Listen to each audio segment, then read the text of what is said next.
ওকে, আমাদের ক্লাস 10-এর দ্বিঘাতকরণী চলছিল। দ্বিঘাতকরণীর last chapter 9.3 চলছিল। 9.3 এর আমাদের সব অঙ্ক শেষ, মানে লং কোশ্চেনগুলো সব শেষ হয়েছে। লং কোশ্চেন বলতে এখানে 8-এর দাগ লাস্ট ভিডিওতে 7, 8 এবং 9-এর দাগ করেছিলাম। এই যে 9-এর দাগ যাত্রা করেছিলাম। আজকে 10-এর দাগ থেকে শুরু করবো। কি হচ্ছে আজকে শুরু করবো 10-এর দাগ থেকে, মানে শর্ট কোশ্চেন থেকে শুরু করবো। এতটা করেছিলাম মধ্যে কোনটি বড়, এটা লাস্ট ভিডিওতে পোস্ট করা হয়েছে। আজকে হবে 10-এর দাগ থেকে শর্ট কোশ্চেন, এবং আজকে 10-এর দাগ পুরোটা কমপ্লিট করবো আশা করছি। আর 11 দাগটা তারপরের দিন 11 দাগটা লং কোশ্চেন, মানে 2 নম্বরের কোশ্চেনগুলো করবো, এগুলো করবো। আজকে 10-এর দাগটা শুরু করছি। ওকে, 10-এর দাগের ফার্স্ট কোশ্চেন, 10-এর দাগের ফার্স্ট কোশ্চেন। 10 দাগের ফার্স্ট কোশ্চেন কি দিয়েছে? আচ্ছা, দ্বিঘাতকরণী চলছে। দ্বিঘাতকরণী 10 দাগের ফার্স্ট কোশ্চেন কি দিয়েছে? বলছে x1 2 প্লাস √3, আর এইটা হলে x প্লাস 1/x1 কত? x প্লাস 1/x1 কত? এটা জাস্ট ইজি অঙ্ক। x দিয়েছে, x প্লাস 1/x বের করলেই হলো। তাহলে x প্লাস 1/x1 কত হবে? 1/2 প্লাস √3, পুরোটা উল্টে যাবে।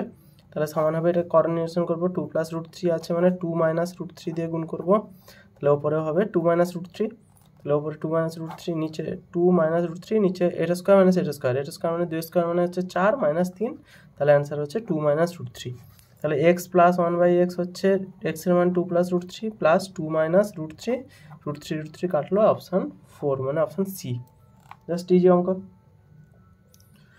এটা একটা। নেক্সট বি এর দাগের কি বলছে? সরি, বি বলছি, এরই 2 এর দাগে কি বলছে? পি প্লাস কিউ দিয়েছে √13, পি মাইনাস কিউ দিয়েছে √5, তাহলে পি কিউ এর মান কত? পি কিউ সমান কত? এটা দুটো পি প্লাস কিউ এই দুটো দিয়েছে, আর পি কিউ দিয়েছে, তাই তো? এটা জাস্ট ইজি আছে। এটাও সেম প্রসেসে।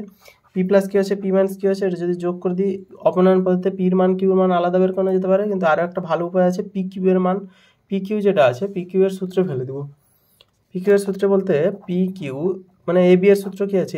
এ বি এর সূত্র হচ্ছে একদম 7-এ যেটা হয়েছিল, a প্লাস বি বাই 2 এর whole square minus a minus B by 2 এর হোল স্কোয়ার।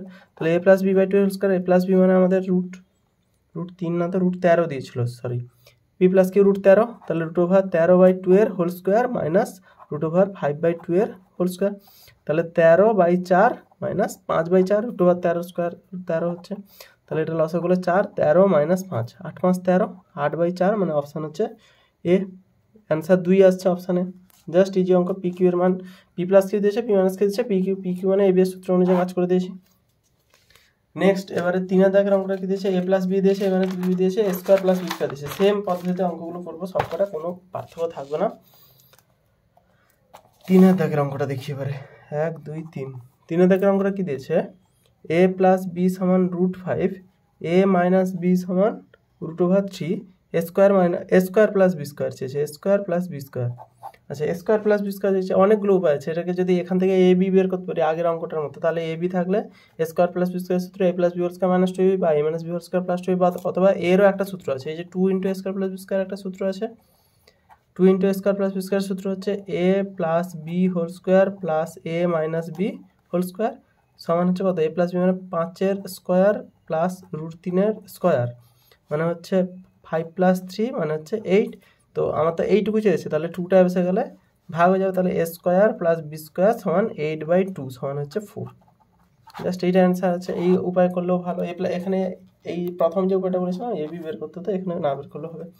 নেক্সট 4-এর দাগের অঙ্কটা কি বলেছে? 4-এর দাগের অঙ্কটা বলেছে, আচ্ছা 4 যে অ্যান্সারটা হচ্ছে অপশান বি, 3-এর দাগের উত্তরটা অপশান বি। নেক্সট 4-এর দাগের অঙ্কটা বলেছে √125 থেকে √5 বিয়োগ করলে, তাহলে √5 বিয়োগ করবো। তাহলে √125 থেকে √5 বিয়োগ করলে 125 মানে 5, 5 25, 5 125, তাহলে 3টে 5, 5 × 5 × 5 মাইনাস √5 সমান হচ্ছে,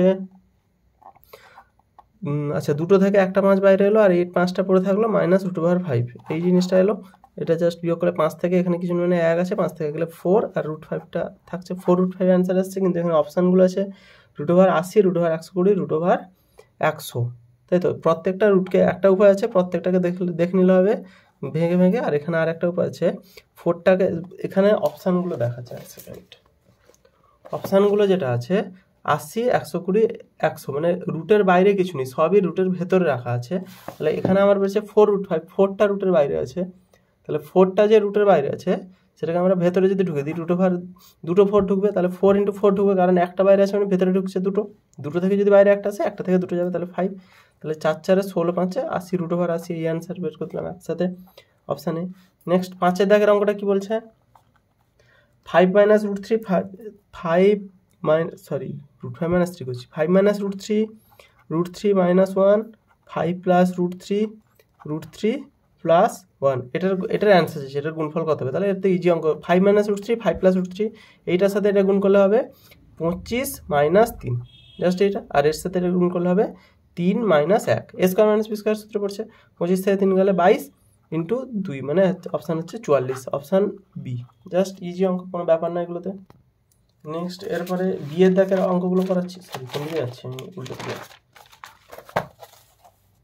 10 দাগের এ কমপ্লিট, এবারে 10 দাগের বি হবে। 10 দাগের বি কি বলছে, 10 দাগের বি বলছে √5 √75 √147, এটা কি সদৃশকরণী, √75 √147 √75 √147 সদৃশকরণী কোনটা? যদি রুটের মধ্যে যেটা সেম যদি থাকে, এটা আর এটা জিরো না, এইটা আর এই স্টার চিহ্ন, এটা যদি সেম থাকে তাহলেই সদৃশকরণ। এখানে হচ্ছে 3 √* 4 √*, তাহলে এটা সদৃশকরণী। কিন্তু যদি 3 √3 3 √4, এটা কিন্তু সদৃশকরণী না, এটা তো করণী না, তাও এটা সদৃশকরণী না। বাইরে যা থাকুক না কেন, এই দ্বিঘাত করণী যেটা, এটা যদি সেম থাকে তাহলে সদৃশ বলে। সদৃশ মানে একই দেখতে। 75 √75কে যদি আমরা ভাঙি, 75 5 দিয়ে ভাঙলে 5 একে 5 5 5 25 5 3 15, তাহলে দুটো 5 একটা 3, তাহলে 75কে ভাঙলে 5√3, দুটো 5 থেকে একটা 3 হলো। 147কে ভাঙলে 7 2 14 7 1 7 7 3 21, তাহলে দুটো 7 একটা 3, তাহলে হচ্ছে 7√3। যে দুটো আছে সেটা রুটের বাইরে বেরিয়ে গেলে 7, তাহলে 7√3 5√3 75, তাহলে এটা তো √3 ভিতরে √3 আছে, তাহলে এটা অবশ্যই সদৃশকরণী হবে। তাহলে এটা সদৃশকরণী, আর এটা সত্য হবে। নেক্সট 2 দাগে কি বলছে, √π একটি দ্বিঘাত করণী। এই 2 দাগে বলছে কি √π একটি দ্বিঘাত করণী। পাই অ্যাকচুয়ালি দ্বিঘাত করণী না, পাই হচ্ছে অম্লের সংখ্যা। এখানে জাস্ট বইয়ের শুরুতেই আছে, মনে হয় আগের ভিডিওগুলোতেও পোস্ট করা আছে বা এইটা নিয়ে আলোচনা হয়েছিল। এই যে সকল দ্বিঘাতকরণী কি অমূলদ সংখ্যা, অমূলদ সংখ্যা মানে তো দ্বিঘাতকরণী অবশ্যই, অমূলদ সংখ্যা মানে যেরকম দ্বিঘাতকরণী অবশ্যই, কিন্তু এখানে যে পাই অমূলদ সংখ্যা, কিন্তু দ্বিঘাতকরণী মানে তো অমূলদ সংখ্যা অবশ্যই হবে, কারণ দ্বিঘাতকরণী মানে রুটের মধ্যে যেটা থাকছে কিন্তু ভাঙা যাচ্ছে না, তো এটা তো অমূলদ সংখ্যা তো হবে দ্বিঘাতকরণী। কিন্তু অমূলদ সংখ্যা মানেই যে দ্বিঘাতকরণী হবে তা না, যেরকম √π হচ্ছে অমূলদ সংখ্যা, কিন্তু এটা কিন্তু দ্বিঘাতকরণী হবে না, তাহলে এটা মিথ্যা। পাই একটি দ্বিঘাতকরণী, এটা মিথ্যা হবে, মানে এটা সত্য হবে না, এটা মিথ্যা হবে, কিন্তু এটা অমূলদ সংখ্যা হবে। এই জায়গাটা খুব ইম্পর্টেন্ট আছে, এরকম শর্ট কোশ্চেন আসতে পারে। তাহলে তারপরে আসছে √5 √11, একটি অমূলদ সংখ্যা না মূলদ সংখ্যা? তো অমূলদ সংখ্যা বোঝা যাচ্ছে, কারণ √11 হয় না কোনোদিন। √11 বাস্তব পূর্ণ সংখ্যার মান পাবো না, পূর্ণ সংখ্যার মান না পাওয়া মানে অমূলদ সংখ্যা। আচ্ছা, √3 - √5 এর অনুবন্ধী করণী, √5 - √3 সরি √3 - 5 √5 - √3 বলছি, √3 - 5 এর অনুবন্ধী করণী কাকে বলে? a + √b যদি হয় তার অনুবন্ধী করণী a - √b। এটা মানে রুটের সামনে যেটা হয় সেটা যেন মাইনাস হয়, অনুবন্ধী করণী। তাহলে এইটা অনুবন্ধী করণী হচ্ছে √-√3, এইটা রুটের সামনে কিন্তু মাইনাস হবে, মাইনাস মাঝখানে মাইনাস থাকলে যে প্লাস হয়ে যাবে সেটা না, কিন্তু এটাকে যদি আমরা √3 + 5 করি এটা কিন্তু হবে না, কারণ অনুবন্ধী করণী হচ্ছে যেটা এটা এই সংখ্যাটার সাথে এমন একটা সংখ্যা গুণ করলেও পূর্ণ সংখ্যা আসবে এবং যোগ করলেও পূর্ণ সংখ্যা আসবে, তখনই হচ্ছে অনুবন্ধী করণী। তো এটার সাথে এটা আমরা যোগ করলে এটা কেটে দিলে √3 যদি আমি বলছি যদি √3 - √5 হয়, এর সাথে যদি আমরা এইটার সাথে যদি আমরা √3 + √5 করি, মানে আমরা যদি এটাকে চেঞ্জ করি, তাহলে 5 আবার রুটগুলোকে আমি দিচ্ছি কেন, 5 কেটে গেল, √3 মানে 2√3 অপশান আসছে না, তো এটা তো কাটছে না, যোগ করলে হচ্ছে, তাহলে এটা কিন্তু হবে না। আমরা √3 এই √এর সামনে যেটা থাকছে সেইটাকে আমরা মাইনাস চিহ্ন করি, উল্টোটা করি, মানে a + √b, তাহলে এর অনুবন্ধী করণী হবে a - √b।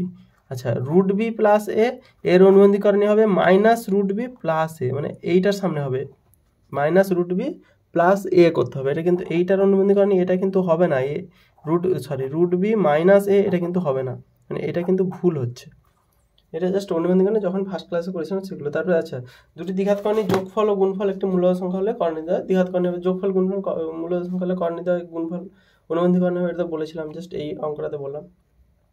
11 দাগের অঙ্কগুলো পরের ভিডিওতে হবে।